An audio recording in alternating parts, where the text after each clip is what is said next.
Anfal campaign or the chemical bombardment or all the atrocities and the genocide war against the Kurds. Kurds were always oppressed by regimes, different regimes of this country. You'd like to see an independent Kurdistan? As a Kurd, I think that's the right of any nation to be independent. Masroor Barzani in Erbil, welcome to Hard Talk. Masroor Barzani. One of Kurdistan's most influential politicians, Masroor Barzani. Masroor Barzani is first and foremost a patriot of Kurdistan. هەتابڵێ پیاوێکی زۆر مؤدبە هەتابڵێ پیاوێکی زۆر هێمن لەسەرخۆ شێل و نابێ بە ئاسانی پیاوێکی کەمدوو بەڵام کە قسەی کرد زۆر بە حەزەرەوە قسە دەکات چونکە کە قسەکانی کرد دەیەوێت قسەکانی خۆی جێبەجێ بکە وجوده وحضوره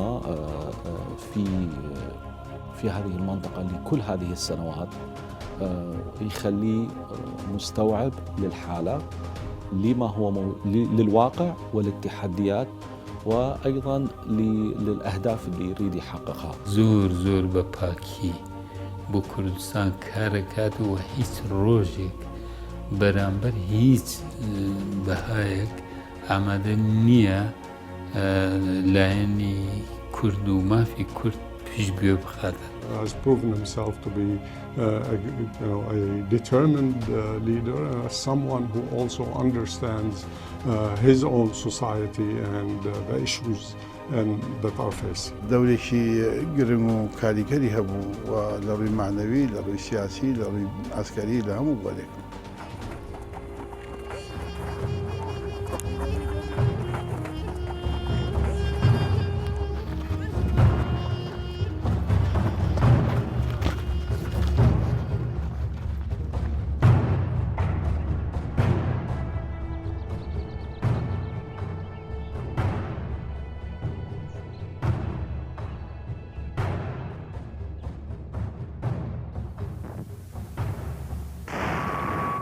هەلومەرجی سیاسی و لە ئەستۆبوونی ئەرچی سەرکردایەتیکردنی شۆڕشی ئەیلول وەک گەورەترین شۆڕشی گەلی کوردستان ماڵباتەکەیان دەڤەری بارزان جێدەهێڵن و لە باڵەکایەتی دەجرسێنەوە.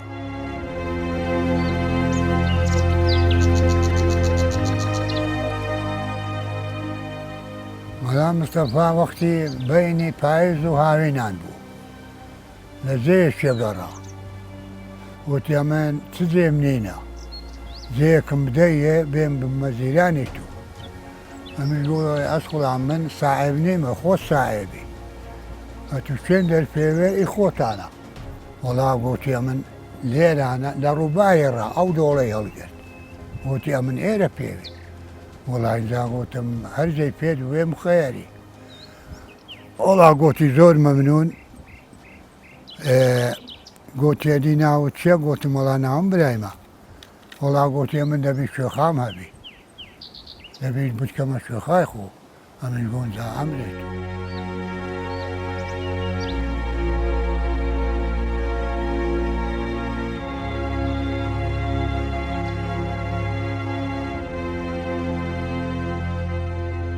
لەو ناوچە دڵگیرەی کوردستان و لە گەرمەی شۆڕش لە 2 ئاداری ساڵی 1969 مەسرور مەسعود مستەفا بارزانی لەنێو سروشتێکی جوان و زنجیرە شاخ و دۆڵی سەرکەش لە گوندی دلمانی دەڤەری باڵەکایەتی لەدایک بوو. ساڵی 69 ماڵێ بارزانی لێرە بوون بەخۆ بە منداڵ و ئایلە و ئەوانە تۆ باران بوو وەرا بوو کاک مەسرور لەدایک بوو.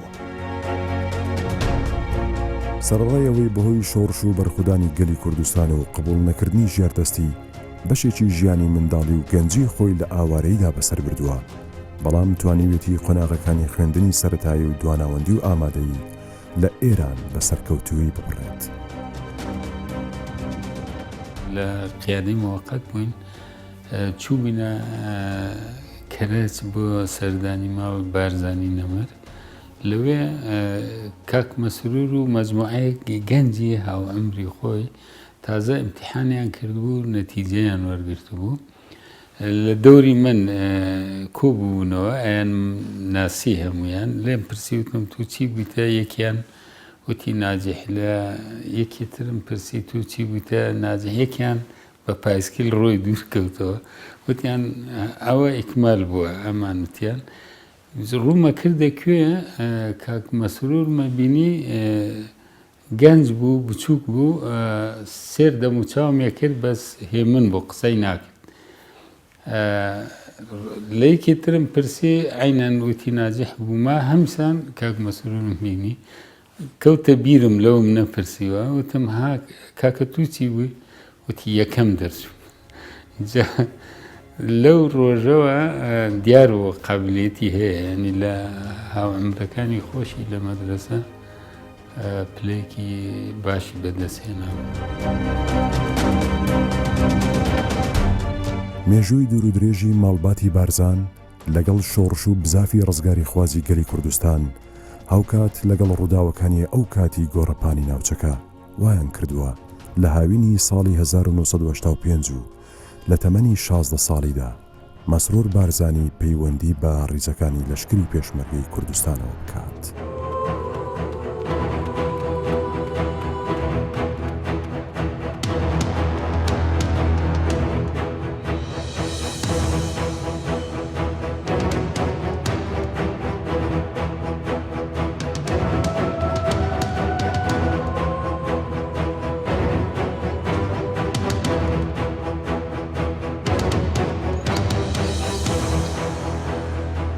زۆر ناخایەنێت دوای بوونی بە پێشمەرگە و زۆر بەگەنجی لە ساڵی 1970 بەشداری داستانی بەناوبانجی خوا کوڕک دەکات لە دژی ڕژێمی دیکتاتۆری باس. ئەو داستانی لە ماوەی 46 ڕۆژی بەرگریەکی کەمیانەدا پێشمەرگەی کوردستان هێرشێکی بەرفراوانی سوپای عراقی تێکشکان کە جگەل لە تۆپ و فڕۆکە چەکی کیمیاییشی تێدا بەکارهات.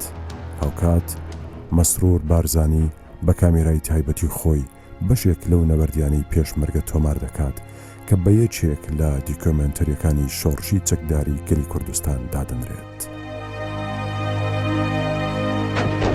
چەند ساڵێک دوای داستانی خوا کوڕک هەروەک سەرۆک مەسعود بارزانی لە 14 ئابی 1970 لە وتەیەکدا بۆ پێشمەرگە بەشداربووەکانی داستانی خوا کوڕک پێشبینی ئەوەی کرد بارودۆخی ئابووری و سیاسی عراق تێک دەچێت و دۆزی گەلی کوردستانیش دەچێتە قۆناغێکی تازە.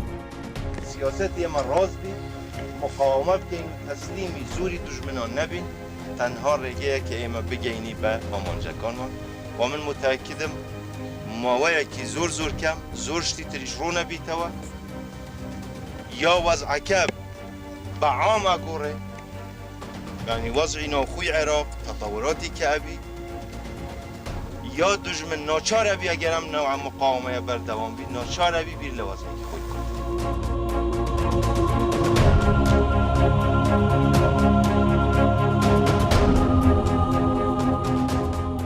ئەمەش شەڕی کەندا و ڕاپەڕینی ئاداری 1991 بەدووەدا هات. مەسرور بارزانی بەشداری ئەو ڕاپەڕینە مەزنەی گەلی کوردستان دەکات و شانازی ئازادی ئەو بەشەی کوردستانی پێدەبڕێت.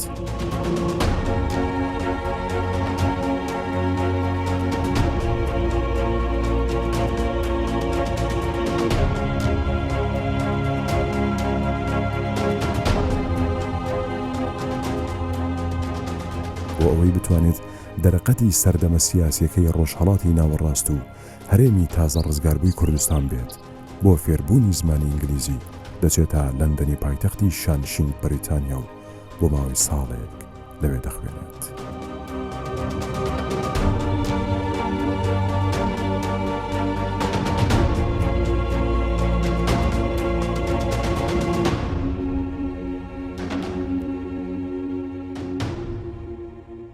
پاشان بە مەبەستی درێژەدان بە خوێندن و خوێندنی باڵا لە ساڵی 1993 ڕووی لە ویلایەتە یەکگرتووەکانی ئەمریکا کردووە و لە زانکۆی ئەمریکی لە واشنگتن دیسی بە ڕوانامەی بەکارەوێسی لە زانستە سیاسیەکاندا بەدەستهێناوە.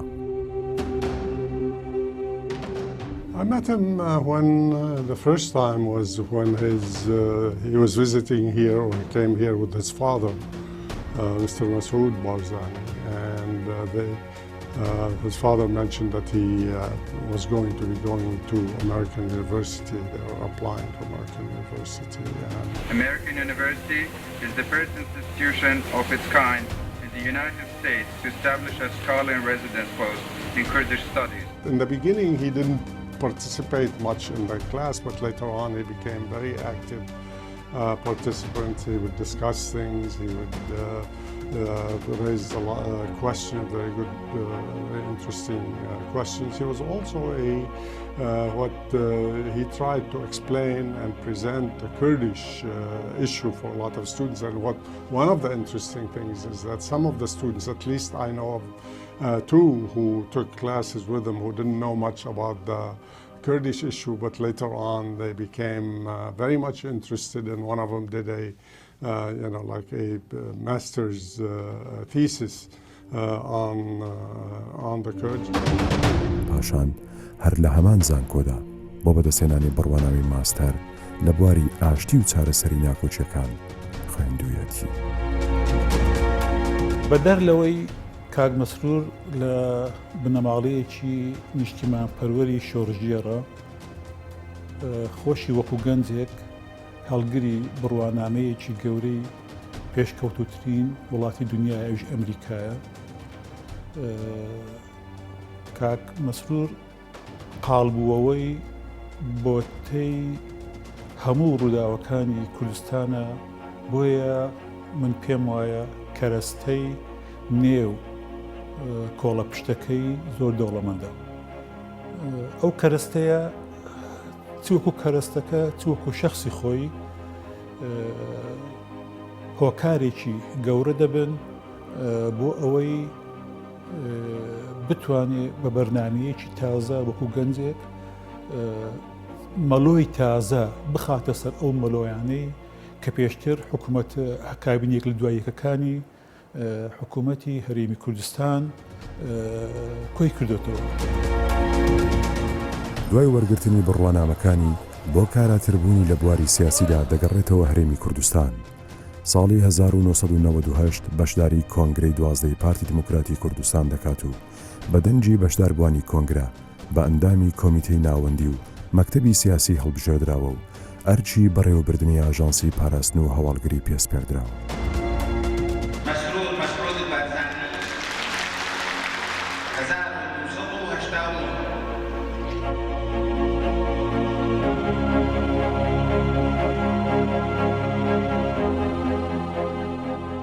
The first time that I worked at length with him was in 2005.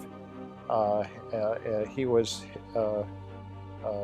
President Masoud Barzani's principal advisor in the negotiations on the Iraqi constitution, and I was there to provide outside advice. And he impressed me enormously by his seriousness, but also by how quickly he learned the subject matter. I always felt that at the beginning of this process I provided some useful advice, and by the end of the 5 weeks I wasn't necessary because Masroor understood all the issues. He had a very good strategic sense of how to advance Kurdistan's goals, and he made a major contribution to constitutional arrangements in Iraq that basically secure Kurdistan's status as a completely self-governing region. If he wasn't there, I don't think Kurdistan would have achieved what it did in the 2005 constitutional negotiations. I think he's very pragmatic. In my sense of what I've been interacting with him, he's inclusive. He likes to cross the party's lines. He's very much aware of the geopolitical context in which Kurdistan region exists, and he's very subtle in how to address these problems and issues, always bearing in mind the safety and benefit of the Kurdistan people, and that actually is really strong asset he has.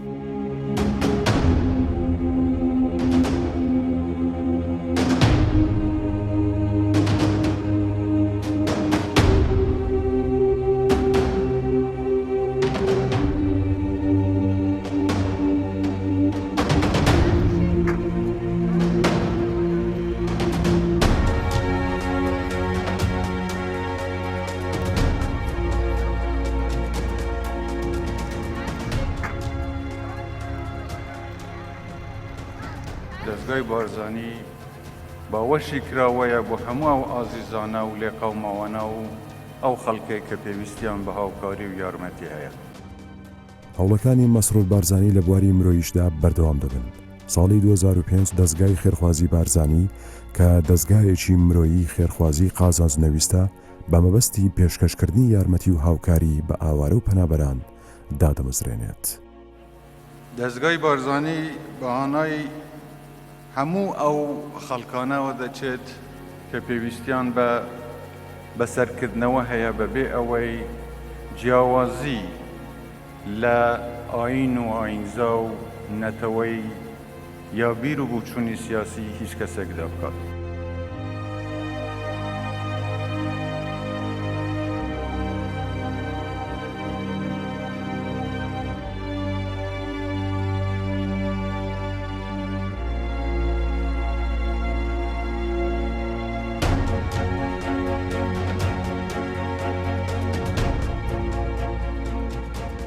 لە بواری سیاسیدا و لە کۆنگرەی سێزدەی پارتی دموکراتی کوردستان کە لە ساڵی 2010 بەڕێوەچوو یەکەمین دەنجی بەشداربوانی کۆنگرەی بەدەستهێنا و بە ئەندامی مەکتەبی سیاسی هەڵبژێردرا.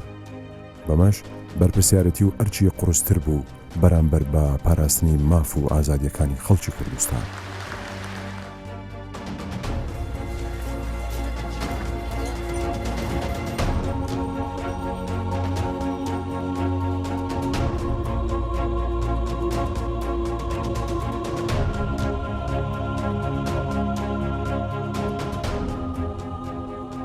ئەمڕۆ دەبینە خاوەنی یەک دەستگای ئەنجومەنی ئاسایشی هەرێمی کوردستان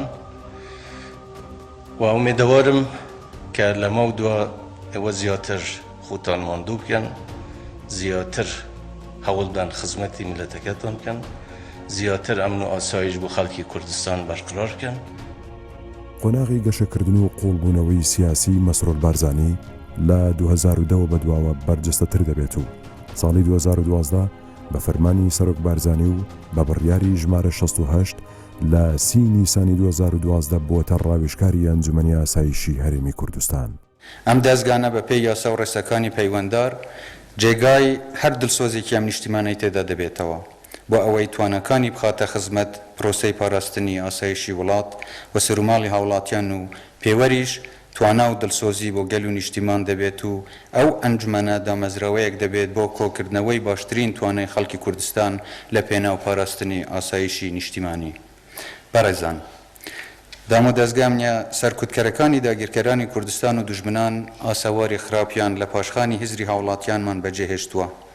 بۆیە کاتێک دام و دەستگای ئاسایش و هەواڵگەریمان دامەزراند هەوڵی زۆرمان دام ئاساوارە ئاوێتەی ناوبانگی دەستگاکان نەبێت و ڕەچاوی پرەنسیپە نێودەوڵەتەکانی مافی مرۆڤ بکرێت بۆ ئەوەی دەستگا ئەمنی و هەواڵگەریەکانمان بە پێی ستانداردی جیهانی کارکەن و لە پێناو ئەمەدا بەرنامەی زۆرمان بۆ فراوانکردنی پەیوەندیە جەماوەریەکان داڕشت تاکو خەڵک لە دەستگاکانمان نزیک ببنەوە و ئەم دەستگانە بە خزمەتکار و پارێزەری سەر و ماڵی خۆیان بزانن و خولی جۆرە و جۆری مافەکانی مرۆڤ بۆ ئەفسەر و ئەندامانی ئەم دەستگانە دراوە.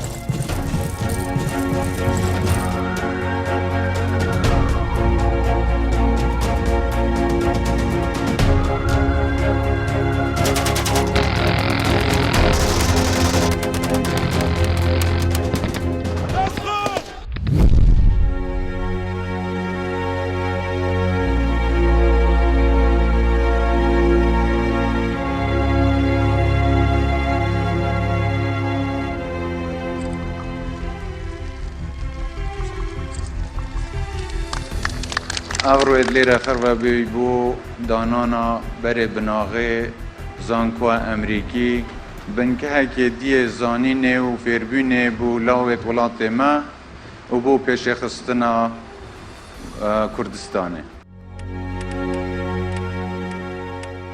مەسرود بارزانی جگەل لە قوڵبوونەوەی لە بواری سیاسەتی نێودەوڵەتی و ئاسایشی هەرێمی کوردستان و کاری مرۆیی هاوکات وەک دامەزرێنەر و سەرۆکی بۆردی زانکۆی ئەمریکی کوردستان لە دهۆک کە لە ساڵی 2013دا بەردی بناغی پرۆژەکەی دانا ڕۆڵ دەبینێت.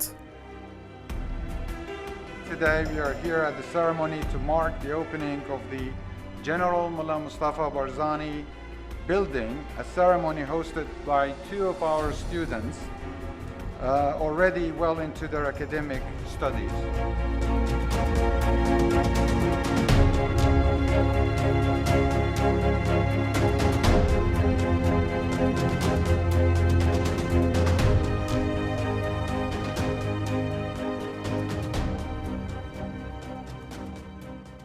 If the Kurds are to succeed, Masroor, my guest today, grandson of one Barzani, son of the other, and head of security and intelligence in Iraqi Kurdistan, will need all the guile he's acquired waging war on the group that calls itself Islamic State.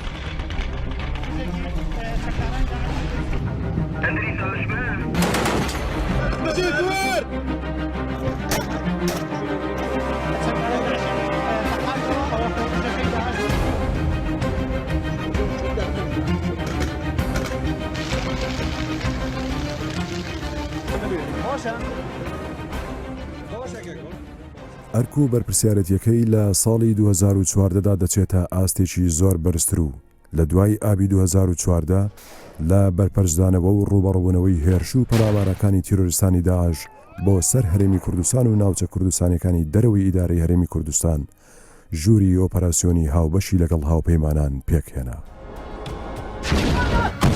ئەم هەوڵە هاوبەشە ڕۆڵێکی کاریگەری لە ئاراستەکردنی هێرشە ئاسمانیەکان و بەڕێوەبردننی ئۆپەراسیۆنە مەیدانیەکان لە دژی تیرۆریستاندا هەبوو. هاوتەریب لەگەڵ هەموو ئەمانە مەسرور بارزانی لەگەڵ سەرۆک بارزانی بە شێوەیەکی مەیدانی لە بەرەکانی جەنگ ئامادە دەبوو. بەشداری لە سەرپەرشتیکردنی زۆربەی ئۆپەراسیۆنەکانی دژی داعش کردو.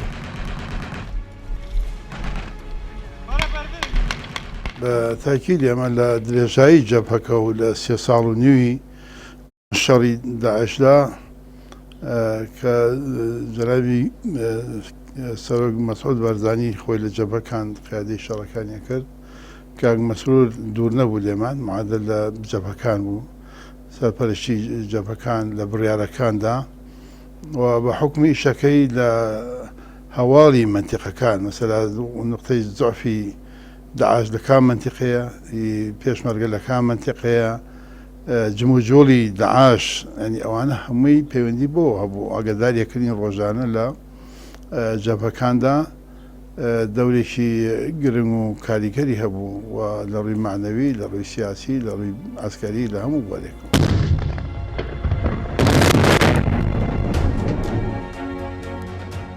کاک مەسرور دەورێکی فعال و بەرچاوی هەبووە لە شەڕی داعشە بە تایبەتی لە میحوەرەکانی 6 و 7 و 8 هەم لە ڕووی کۆکردنەوەی معلومات و زانیاری لەسەر هێزەکانی داعش و هێزیان و چەکیان و نقاتی زۆعفیان و قووەتیان کە بەشێکی شەڕ معلومات و زانیاریە و خۆشی وەک ئەوەی کە لە جەبهەکانە و لە شەڕەکانە لەگەڵ ئەو هێزانە قیادەی کردووە فەرماندەیی کردووە و دەوری بەرچاوی هەبووە و بوونی ئەو ورەیەکی بەرز بووە بۆ هێزەکانی پێشمەرگە لەو ناوچانە بۆ ڕووبڕوونی شەڕی داعش. لە شەڕی داعشیش بەردەوام لە پەیوەندی بوو لەگەڵمان ئێمە کە لە جەبهەی ڕۆژاوای کەرکووک بووین لە خەستەنگەرەکانی پێشەوە جاروبار شەڕە بوو هجوومە بوو بەڕێزیان لەسەر خەت بوو لەگەڵمان و ئامۆژگاریە کرد کە بە وریایی ئەوە بکەین کەم و کورتێکیشمان هەبوو بێت زوو گەیانێتی پێمان بەردەوام لەسەر خەت بوو لەگەڵمان لە سەحێلەش کە ئێمە چوونە بۆ لای ڕێزدار جەنابی سەرۆکات مەسعود بارزانی کە وەختە قەرار بوو بچینە بۆ کۆبانی بڕۆن کە مەسرور لەوێ نەبوو کە بەڕێزیان ڕۆڵی هەبوو لە دانانی پلان بۆ ڕزگارکردنی سنجار و باسشی کردبووە ینی خوتەیەکی زۆر عاقلانە و حەکیمانە بوو.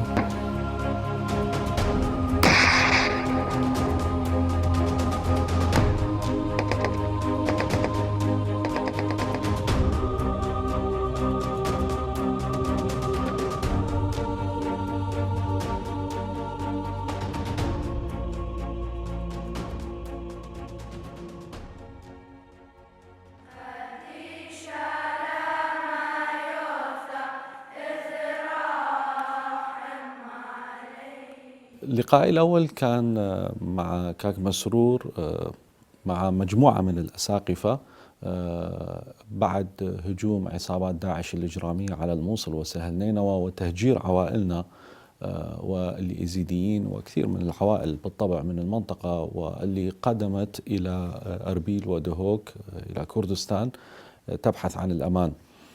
بالنسبة لي كان لقاء مميز جدا لأنه تحدثنا مع شخص واعي لكل التحديات الموجودة بالمنطقة، خاصة عندما نتحدث عن مخاطر المتطرفين، وكان صريح جدا.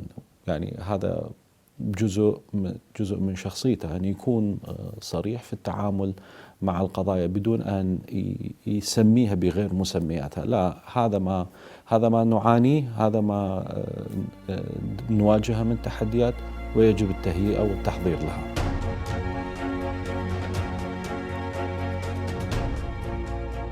من ئەتوانم ئەو شاهیدیە بدەم کە زۆر بایەخ بە پێکەوەژیانی ئاینی ئەدا لە هەرێمی کوردستان چەند جارێک لەسەر چەند بابەتێکی زیای پێوەست بە پێکەوەژیانی ئاینی پەیوەندی تەلەفۆنی لەگەڵ من کردووە لە یەک دوو شوێن زۆر جاران کە بە تایبەتی شەڕی داعش ئەوم قەت لە یاد ناچێ.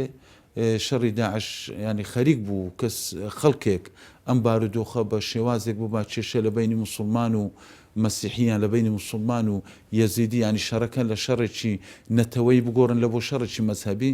جەنابیان دوو جار پەیوەندی تەلەفۆنی لەگەڵ من کرد و ڕێنمایی هەبوو بۆ ئەوەی چۆن بتوانین بەسەر ئەم بابەتە زاڵ بین و دوای فترەیەک متابعی کردەوە ڤوتیستان کرد. بۆیە من تەکیدم پێکەوەژیانی ئاینی لە سەردەمی جەنابی کاک مەسرور بارزانی بەهێزیەکی زۆر باش بەخۆوە ئەبینی.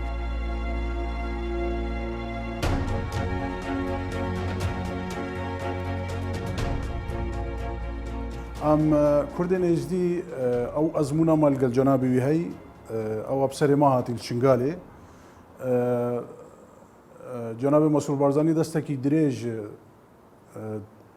ڕەوشە شنگالێدا هەبوو پشتی شنگالێ قەومی تم و تمل کێلەکە سەرۆک بارزانی بوو ji بۆ هەر داڕێتنە هەر پلانێکێ ji بۆ گەاندنە هەر پێزانینەکێ بۆ تومارکردنە هەر داستانێکێ دەستێ درێژیە هەر پلانەکەت هاتە داڕێتن دەستێ ڕێزدار مەسرور بارزانی بوو چونکە بەلکی هێزیان هەپەیمانژی پتر ژێدەرێ سەرەکیە جێ باوەریە دەستگایان ئەمنیین کوردستانی بوونیە و مەسرور بارزانی سەروەریە لێ دکات.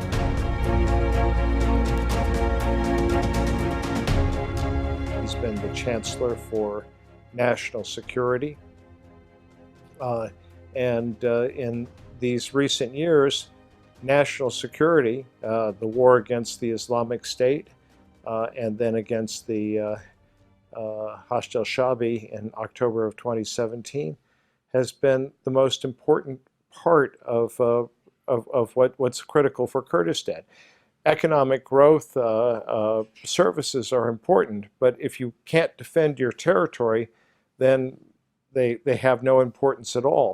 And so what was really key was to defend Kurdistan against the Islamic State and then to defeat the Islamic State, to defeat Daesh.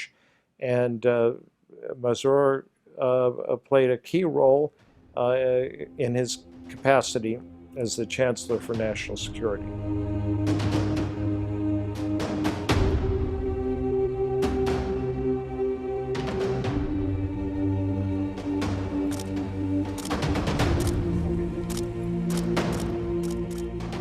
لە 3/12/2018 لەلایەن ئەنجومەنی سەرکردایەتی پارتی دیموکراتی کوردستان مەسرور بارزانی بۆ پۆستی سەرۆکی حکوومەتی هەرێمی کوردستان بربژێر کرا.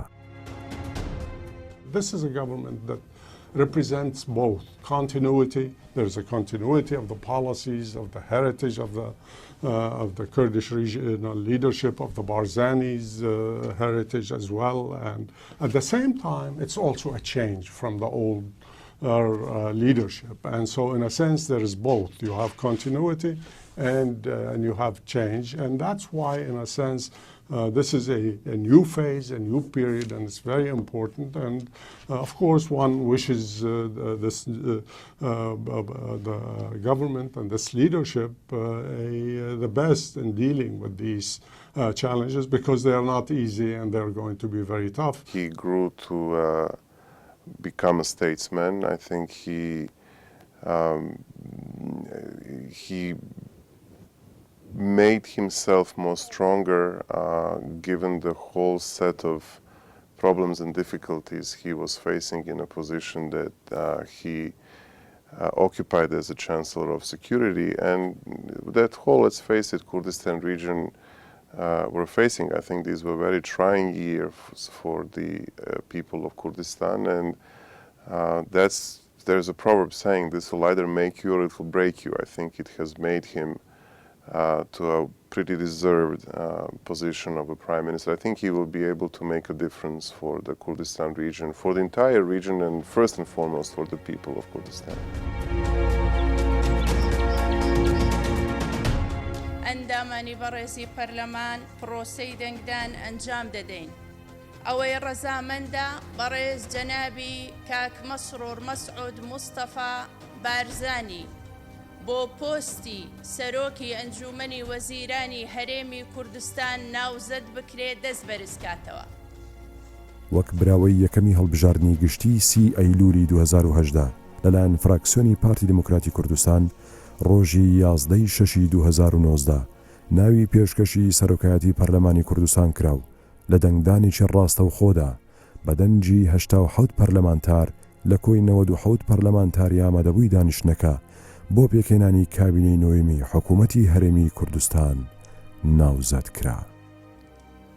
ڕێزدار جەنابی کاک مەسرور مەسعود مستەفا بارزانی بە دەنگی 87 پەرلەمانتار لە حزوری 97 پەرلەمانتار ناوزەند کرا بۆ سەرۆکی ئەنجومەنی وەزیرانی هەرێمی کوردستان لەلایەن پەرلەمانی کوردستانەوە.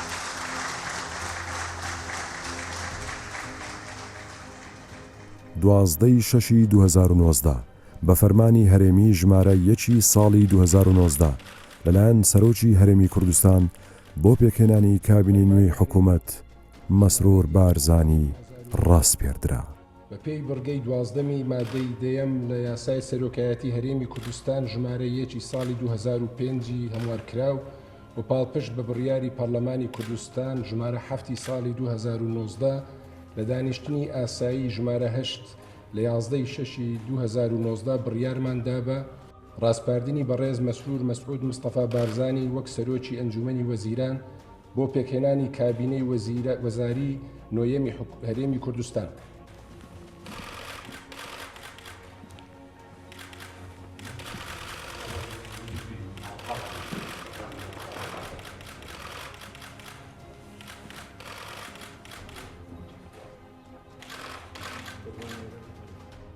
بالطبع يعني احنا واجبنا كرجال دين اولا هو ان نصلي من اجل نجاح هذه الحكومه اللي بالطبع راح يكون لها يعني واحده من اهم اسباب نشاتها هو انه تكمل المسيره. السنوات الماضيه كانت صعبه بسبب ما احاط الاقليم والعراق والمنطقه كلها من تحديات، خاصه داعش كان لها تأثير على كل حياة الناس إن كان اقتصاديا وسياسيا واجتماعيا. كل ثقة حقيقة بحكومة كاك مسرور على أنه راح تكون السنوات القادمة سنوات متميزة بالإعمار والتطور، وهذا يخلينا احنا أيضا كمسيحيين يشجعنا أنه نوجه حقيقة عوائلنا من أجل أنه نقول أنه السنوات الصعبة مرت.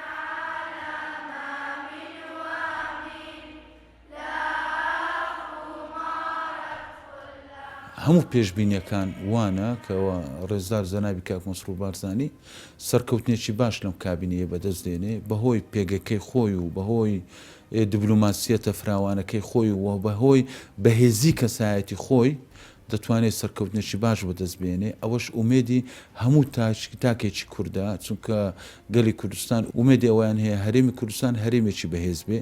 ئێمە پێشبینی سەرکەوتنێکی باش لە جەنابی کاک مەسرور دەبینین کە هەرێمی کوردستان لەو قۆناغی ئێستا تێدایە بەهێزتر بێت و لە بواری سیاسی، لە بواری دیبلوماسی، لە بواری ئابووری، هەتا ئەو بابەتانی کەەوە پەیوەستن بە ژیانی تاکە تاکەی کۆمەلگای هەرێمی کوردستان. President and the Prime Minister are going to be facing many challenges, difficult challenges coming up.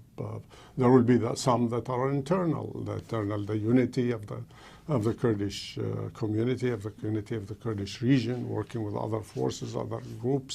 But right now it's much more complicated also because they have to deal not only with first of all, the internal challenges within the Kurdish region, but they have to deal with Baghdad. But even more significant right now, especially at this stage.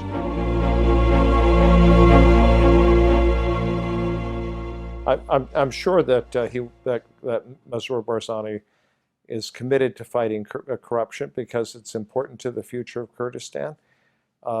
Both because when you have corruption, it means public resources are being wasted or used for some purpose other than that for which it was intended, and also because corruption undermines confidence in the government, and so that's a very important reason why any leader should have zero tolerance for corruption. When talking about Kurdistan region, I always tend to say, look, you've been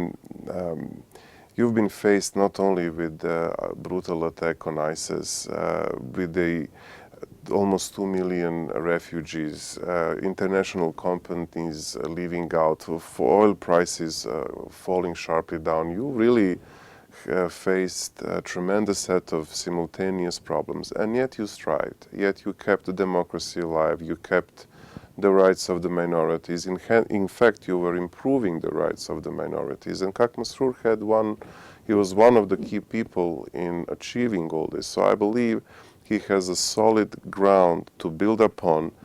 And now I think will be the time and the circumstances, with all the problems that are present in the region. Still, I'm more optimistic that in days and months and years to come, with such a hard-working personality that Kak Masroor has, I believe he will be able to really provide well for the people of Kurdistan region. لەناو لایەنە سیاسیەکان پێگەیەکی تایبەتی هەیە، چی لەناو هەرێمی کوردستان، چی لەناو عێراق، لە دەرەوە لە ئەمریکا، لە ئیتحادی ئەوروپی، لە دەوڵەتە عەرەبیەکان ناسراوە.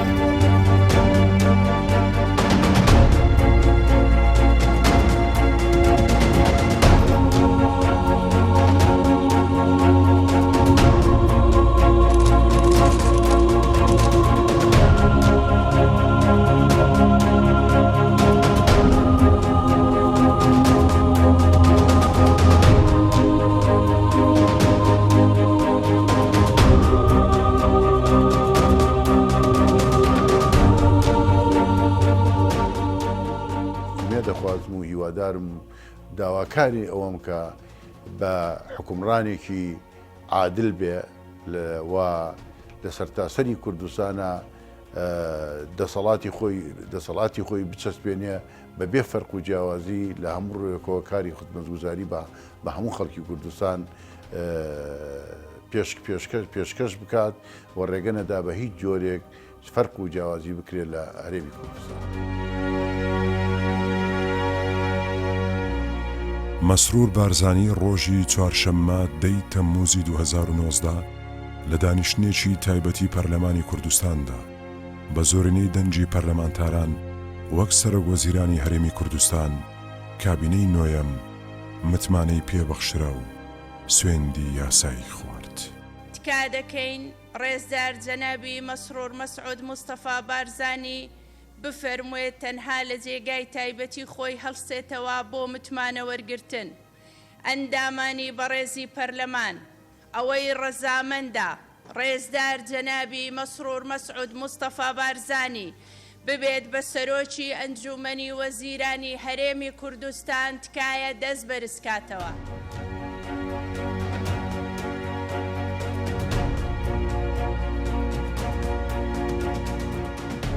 هەشتا و هەشت پەرلەمانتار متمانەی پێدا ڕێزدار جەنابی مەسرور مەسعود مستەفا بارزانی بوو بە سەرۆکی ئەنجومەنی وەزیرانی هەرێمی کوردستان.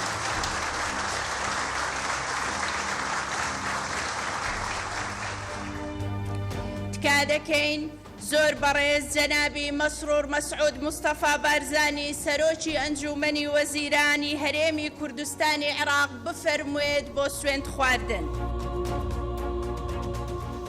من مەسرور مەسعود مستەفا بارزانی بە خودای مەزن سوێن دەخۆم کە بە دڵسۆزیەوە پارێزگاری لە یەکەتی گەل و خاکی کوردستانی عێراق بکەم و ڕێز لە یاسا ڕەچاوکراوەکان بگرم.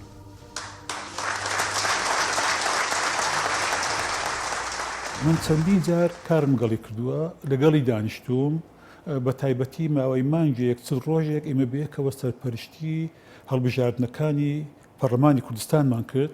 من وەکو نوێنەری چێت نیشتیمانی کوردستان ئەویش وەکو نوێنەری حیزبەکەی خۆی پێش ئەوەی بیناسم کاک مەسرور لە دوورەوە شتێک بوو بەڵام کە تێکەڵاوی بووم لە دوای ئەوە شتێکی تر بوو و دوای ئەوە چەندین جار بێکەوە دانیشتوین. بۆیە من پێم وابێ حکوومەتی ئەو کابینەی نوێیەم کە کاک مەسرور دەبێتە سەرۆکی هەم وەکو گەنجێک هەم وەکو بیرکردنەوەی هەم وەکو هێمنی و لەسەرخۆیی پێم وایە چاوەڕوانیشتی گەورەی لێ دەکرێت و ئومێد دەکەم لە کابینەی ئایندەدا ئەو داواکارێنی خەڵک ئەو تەوەقعاتی ئێمە کە لەومان هەیە بۆمان جێبەجێ بکەن.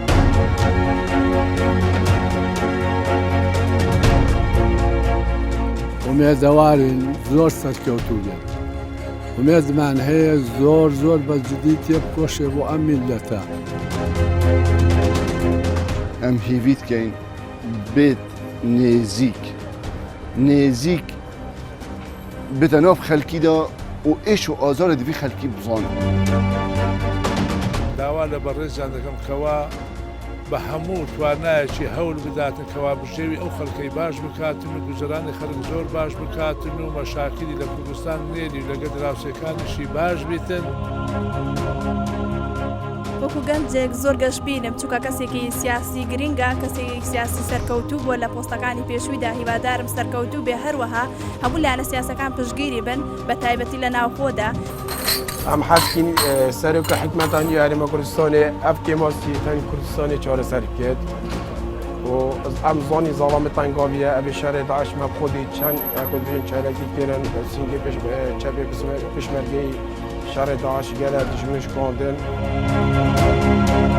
داواکاریمان لێ هەیە و ئینشاڵڵا سەرکەوتوو دەبی و بە ئیشی عالەمی بەڕێ و بباو. هەسفیویدارم بۆن چەند ساڵێت بێت دا ئینشاڵڵا تشێکی باش بوو کوردستانی بێداکردن و دەلیڤێت شووری بۆ خەلکی بێناڤەکردن بۆ گەنجا بێناڤەکردن. ڕاستی ئەوەی ئەم تەمەشا دەکەمێ ئینسانێکی زۆر سەرکەوتووە زۆر زیرەکە. هیوادارم ئەو زیرەکاتی و ئەو سەرکەوتنەوەی خۆی میتە ناو حکومەتیاری کوردستان میتە ناو کابینە نوێم. هیوای سەرکەوتنی بۆ خوازین و چاوەڕێیەکەین کەوا کاری باشە بکەن و خزمەتی میلەتەکە بکەن و چی کارێ باشە بۆ خەڵک سوودمەندە خەڵقتیایە ئەوە چاوەڕێ ئەوی لەکەین چاوەڕە سەرکەوتنێکی باشی لێ دەکەم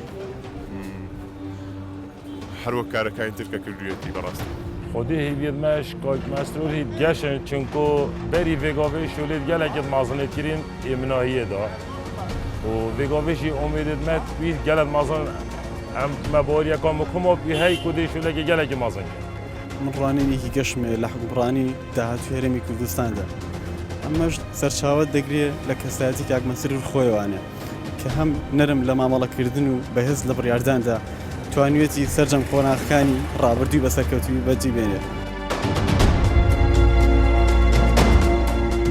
Ladies and gentlemen, it's an honor and a great pleasure for me to stand here before you and to talk about the future of Kurdistan and some of the developments in our region. مەسرور بارزانی وێڕای زمانی دایک، زمانەکانی فارسی و ئینگلیزی و عەرەبی دەزانێت. سەرڕای هەموو بەرپرسیارەتەکانی ژیانی تایبەتی خۆی وەک هەر پیاوێکی وەفادار بە وڵات و گەلەکەی پاراستووە. هەروەها خێزاندارە و سێ کوڕ و کچێکی بەناوەکانی یاسمین، ئارین، بەرزین و ئاران هەن. خوێندنەوە و شێوەکاری و ئەسب سواری و مەلەوانی لە خولیاکانی مەسرور بارزانی. We believe in democracy. We believe in freedom. We believe in human rights. We believe in the respect for other religions. We believe for coexistence. This is what Kurdistan is all about.